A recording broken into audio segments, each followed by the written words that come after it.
Sitharaman serial November 27 நாளைக்கான எபிசோடில் என்ன நடக்கலாம் அப்படிங்கிறத ரிவ்யூவாக பார்க்கலாங்க.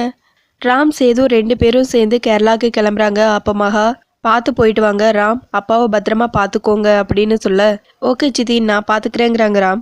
ராம் அவசரப்பட்டு இங்கே வந்துட வேணாம், கம்ப்ளீட்டாக அங்கே இருந்து எல்லாம் நல்லபடியாக பார்த்துட்டு தான் வரணுங்கிறாங்க சுபாஷ். அதுக்கு தானே போகிறோங்கிறாங்க சேது. அண்ணன் நானும் உங்கள் கூட வந்தால் நல்லா இருக்குங்கிறாங்க சுபாஷ். அதான் ராம் இருக்கார்ல, நீங்கள் ஒன்றும் டென்ஷன் ஆக வேணாங்கிறாங்க சேது. ராம் இன்னொரு ஆள் தேவைப்பட்டா உடனே எனக்கு கால் பண்ணி நான் வந்துடுறேங்கிறாங்க துரை. கண்டிப்பாங்கிறாங்க ராம். ராம் தங்கச்சிங்க 3 பேருமே அவங்க அப்பாவுக்கு அட்வைஸ் பண்ணி அனுப்புகிறாங்க. கேரிங்காக இருங்க, ரெஸ்ட் எடுங்க இப்படியெல்லாம் சொல்லி அனுப்புகிறாங்க. சரி சரி நான் கேரளாக்கா போகிறேன், அவங்க 3 பொண்ணுங்களும் சேர்ந்து அப்பா பார்த்து பத்திரமா இருங்க, கேர்ஃபுல்லாக இருங்க அப்படின்னு சொல்லி அனுப்புகிறாங்க. சரி சரி நான் கேரளாவுக்கு தானே போகிறேன், நான் என்ன வெளிநாட்டுக்கா போகிறேங்கிறாங்க சேது. சரி சரி டைம் ஆயிடுச்சு நீங்கள் கிளம்புங்க. ராம் நீ சீதா கிட்ட சொல்லணுமா, சொல்லிட்டு போங்கிறாங்க மகா. ராம் சீதா கிட்ட போயிட்டு வரேங்கிறாங்க. சரி பாஸ் பார்த்து பத்திரமா போயிட்டு வாங்க, நீங்கள் அங்கே ரீச் ஆனதும் எனக்கு கால் பண்ணுங்கங்கிறாங்க சீதா. ஓகே சீதா, 1 வீக் தானே, நாங்கள் சீக்கிரமாக வந்துடுவோம். அங்கே அப்பாவை பார்த்துக்கிறதும் உனக்கு கால் பண்ணுறதும் தானே எனக்கு வேலை, வேற என்ன வேலை இருக்குங்கிறாங்க ராம். அதை கேட்டதுமே மகா பயங்கரமாக டென்ஷன் ஆகுறாங்க. ராம் சீதாவையும் கூட்டிகிட்டு போ, கூட இருந்தால் உதவியாக இருக்கும்ல அப்படிங்கிறாங்க துரை. அண்ணன் அவங்க டூர் போல ட்ரீட்மெண்ட்டுக்காக போகிறாங்க, தேவையில்லாமல் பேசாத. ராம் நீ கிளம்பு, ஃப்ளைட்டுக்கு நேரமாகுது கிளம்புங்கிறாங்க மகா. அதுக்கப்புறம் எல்லார்கிட்டையும் சொல்லிட்டு ராம் சேது 2 பேரும் கிளம்பிடுறாங்க.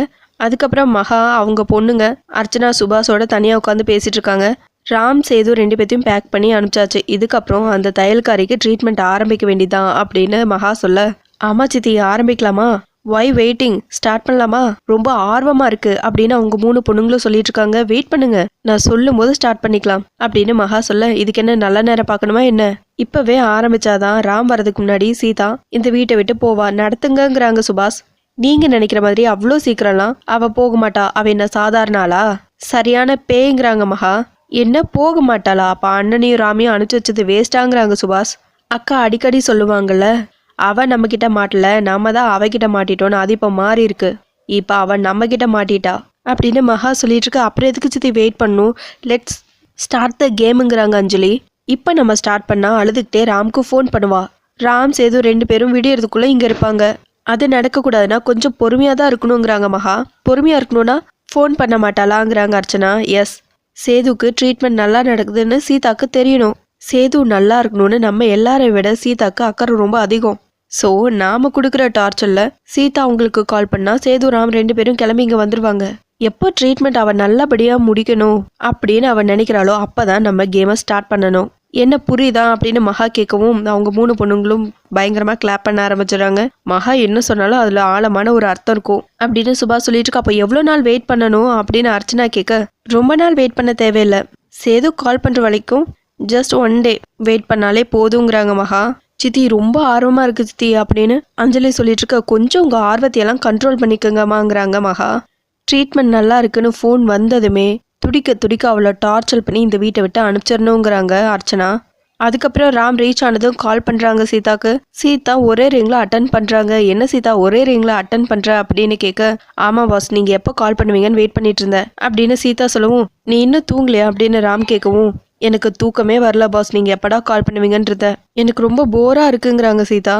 இங்கே எல்லாரும் 7:30க்கே சாப்பிட்றாங்க, 9 மணிக்கெல்லாம் தூங்கிடுறாங்க அப்படின்னு ராம் சொல்ல, பாஸ் நீங்கள் சாப்பிட்டீங்களாங்கிறாங்க சீதா.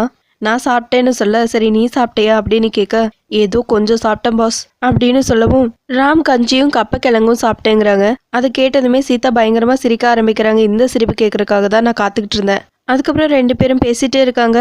சீதா இங்கே ரொம்ப அமைதியாக இருக்கு, சத்தமே இல்லை, ஒரே ஒரு குறை தான், நீ இங்கே இல்லை அப்படின்னு ராம் சொல்ல, அதேதான் பாஸ் இங்கேயும், நீங்கள் எல்லாமே எனக்கு இது ஏதோ வேற வீடு மாதிரி இருக்கு, எதுவுமே பிடிக்கல பாஸுங்கிறாங்க சீதா. சரி என்ன பண்ணலாம், ஒரு விஷயம் பண்ணலாமா அப்படின்னு கேட்க, என்னங்கிறாங்க சீதா. சொல்லுங்க இல்லை பாடுங்கிறாங்க ராம். சரி ஃபர்ஸ்ட் நீங்கள் பாடுங்க அப்படின்னு சீதா சொல்ல, இல்லை எப்பவும் நீ தானே ஸ்டார்ட் பண்ணுவேன், நீ பாடுங்கிறாங்க ராம்.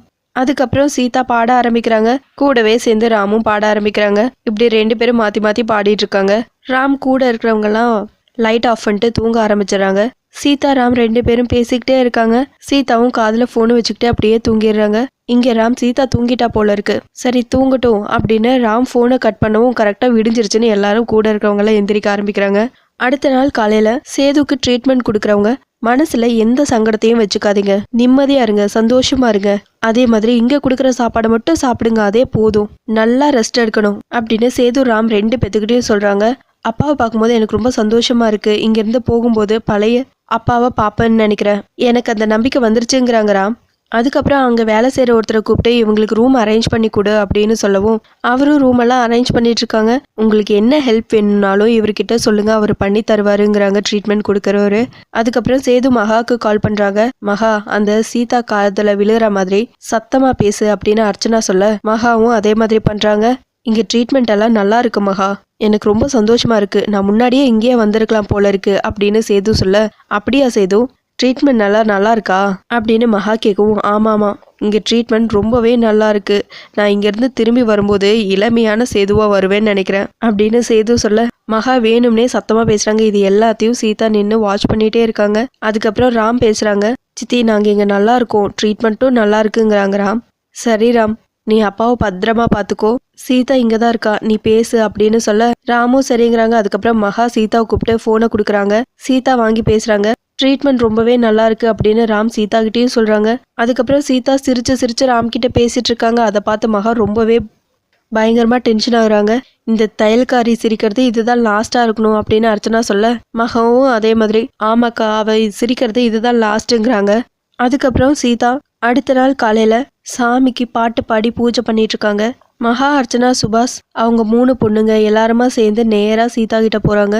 என்ன பண்ணிட்டு இருக்க நீ, வர வர உன்னோட டார்ச்சல் தாங்க முடியல, காலையிலேயே எப்படி கத்திட்டு இருக்க அப்படின்னு மகா சொல்லவும், என்ன கத்திட்டு இருக்கனா, நான் பூஜை தானே பண்ணிட்டு இருக்கேன் அப்படின்னு சீதா சொல்லவும் எல்லாரும் மாத்தி மாத்தி பயங்கரமா சீதாவை திட்ட ஆரம்பிக்கிறாங்க. பூஜை பண்ணது ஒரு தப்பா அப்படின்னு சீதா கேட்க, என்ன நீ பூஜை பண்றியா, எங்களால சரியா தூங்கவே முடியறதில்ல அப்படின்னு சத்யா சொல்ல, இப்ப மணி என்னன்னு தெரியுமா, இவ்வளோ நேரம் தூங்குனதே தப்பு அப்படின்னு சீதா சொல்ல, இங்க பாரு, பசங்க அவங்க இஷ்டப்படிதான் இருப்பாங்க, அவங்க எப்ப வேணாலும் தூங்குவாங்க, எப்ப வேணாலும் எந்திரிப்பாங்க, அதை கேட்க நீ யாரு அப்படின்னு மகா கேட்க, இங்க பாருங்க, இந்த மிரட்டல் எல்லாம் என்கிட்ட வேணாம், நான் பாட்டு பாடிதான் சாமி கும்பிடுவேன், உங்களால என்ன பண்ண முடியுங்கிறாங்க சீதா. உடனே மகா பயங்கரமா டென்ஷன் ஆகி பலார்னு ஒரு அற வச்சிடறாங்க சீதாவை. வாய் பேசினா இதுதான், உன்னை இத்தனை நாளை விட்டு வச்சதே தப்பு அப்படின்னு அர்ச்சனா சொல்லிட்டு இருக்க. கேட்க யாரும் இல்லை, தனியா மாட்டிருக்க, எதிர்த்து பேசுன செவில் பேந்துரும் பாத்துக்க அப்படின்னு மகா சொல்லிட்டு இருக்க. மகா, போது விடு, இந்த பாடுறது, பரதநாட்டியம் ஆடுறது, அப்புறம் பேய் வேஷம் போட்டு பசங்களை பயன்படுத்துறது, இது எல்லாத்தையும் இதோட நிறுத்திக்க, ஒழுங்கு மரியாதையா இருக்கணும், வீட்டுல வேலை பார்த்தோமா, தின்னமா, தூங்குனமா அப்படின்னு இருக்கணும், எக்ஸ்ட்ரா ஏதாவது பண்ணிட்டு இருந்த இப்படிதான் நடக்குங்கிறாங்க சுபாஷ். இதுதான் உனக்கு லாஸ்ட் வார்னிங், நான் சொல்ற மாதிரி தான் நீ நடந்துக்கணும், அதை மீறி ஏதாவது திமிர்த்தனமா பண்ண சாட்டையாலேயே அடிப்பேன், இங்க பாரு, இஷ்டம் இருந்தா இரு, இல்லைன்னா ஓடி போயிரு, இந்த மகாலட்சுமி என்ன நினைச்சிட்டு இருக்க, போனா போதுன்னு விட்டா ஏறி போயிட்டு இருக்க அப்படின்னு மகா சொல்லிட்டு இருக்க. உனக்காக பேசுறதுக்கு இங்க யாரும் இல்ல, உன்னோட பாஸும் இல்ல, சேதுவும் இல்ல, புரியுதா, அடக்க ஒடுக்கமா இருக்கணும் அப்படின்னு அர்ச்சனா சொல்ல, இதுதான் என்னோட லாஸ்ட் வார்னிங், லிமிட்டை தாண்டின உன் நாக்கிலேயே சூடு வச்சிருவேங்கிறாங்க மகா. உடனே அதை கேட்டு சீதா அழுதுகிட்டே அவங்க ரூம்க்கு ஓடிடுறாங்க. பின்னாடியே செல்வியும் போறாங்க. சீதா அழுதுட்டு இருக்கிறதையும் பாக்குறாங்க. சீதாமா, இதை உடனே ராம் சாருக்கு ஃபோன் பண்ணி சொல்லுங்க அப்படின்னு சொல்ல, இல்ல செல்வியக்கா, நான் மட்டும் இங்கே நடக்கிறதெல்லாம் சொன்னேன்னா ட்ரீட்மெண்ட் கெட்டு போயிடும், அப்படி ஆயிடக்கூடாது, சேது அங்கிளுக்கு நல்லபடியாக ட்ரீட்மெண்ட் நடக்கணும் அப்படின்னு சீதா சொல்ல, சரி உங்கள் அப்பாவுக்கு கால் பண்ணி சொல்லுங்கங்கிறாங்க செல்வி. இல்லை செல்வியக்கா, அவருக்கு கால் பண்ணி சொன்னால் உடனே அவர் பாஸ்க்கு தான் கால் பண்ணுவார், எப்படி பார்த்தாலும் ட்ரீட்மெண்ட் கெட்டு போயிடும், அதனால கொஞ்ச நாள் அட்ஜஸ்ட் பண்ணி பொறுத்துக்கலாம், வேற வழியே இல்லை அப்படின்னு சீதா சொல்ல, செல்வியும் எதுவுமே சொல்ல முடியாமல் அங்கேருந்து கிளம்பிடுறாங்க. சீதா உட்காந்து யோசிச்சுட்டு அழுதுகிட்டே இருக்காங்க. அதோட எபிசோடு முடிச்சிருக்காங்க. உங்களுக்கு இந்த வீடியோ பிடிச்சிருந்தா லைக் அண்ட் சப்ஸ்கிரைப் பண்ணி நம்ம சேனல் சப்போர்ட் பண்ணுங்கள். தேங்க்யூ.